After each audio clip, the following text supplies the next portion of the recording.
Maithili express की शानदार प्रस्तुति। रिंग देबो चोली तोहर हम लखनऊआ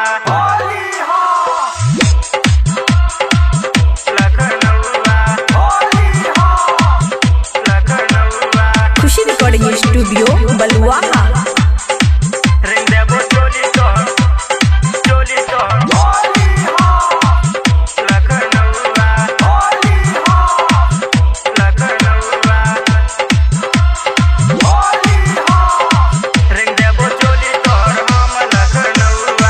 होली में मारै छी सेंठ गमक हुआ। रिंग देबो चोली तोहर हम लखनऊआ होली में मारै छी सेंठ गमक हुआ। रिंग देबो चोली तोहर हम लखनऊआ हमरा से बेसी ऐठे न छोरी, हमरा से बेसी ऐठे न छोरी। पी के अइबो हम देसी के पौआ, देसी के पौआ, देसी के पौआ। होली में मारै छी सेंठ गमक हुआ।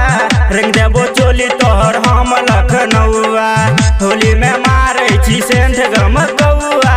रिंग देबो चोली तोहर हम लखनऊआ हमरा से बेसी ऐठे न छोरी, हमरा से बेसी ऐठे न छोरी। पी के अइबो हम देसी के पौआ, देसी के पौआ। होली में मारै छी सेंठ गमक हुआ। रिंग देबो चोली तोहर हम लखनऊआ mixing mixing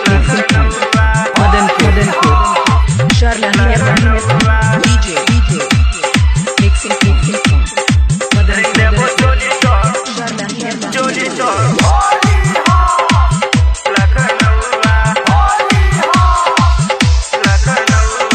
दिन छे होली के दारू हम पीबोगे, ललका पियर का रंग हम लगेबोगे। जाई के रहर में करबे खूबे मस्ती, चोली के रंग देबो हम जबरदस्ती। हमरा बारे में जाने छे पूरे गौवा। रिंग देबो चोली तोहर हम लखनऊआ हमरा बारे में जाने छे पूरे गौवा।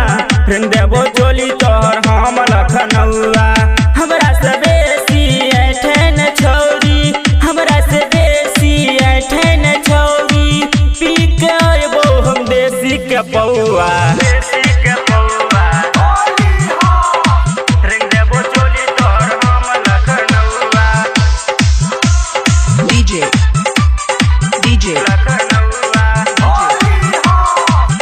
लखनऊआ संतोष मदनपुर रिंग देबो चोली तोहर लखनऊआ छोरा सब भांग खा के भेल छे पागल। राजा रोय ढेर दिन से पीछा छो लागल। चढ़ल जवानी तोहर 16 साल के, रंग वाले गोरी तू हमारा से गाल के।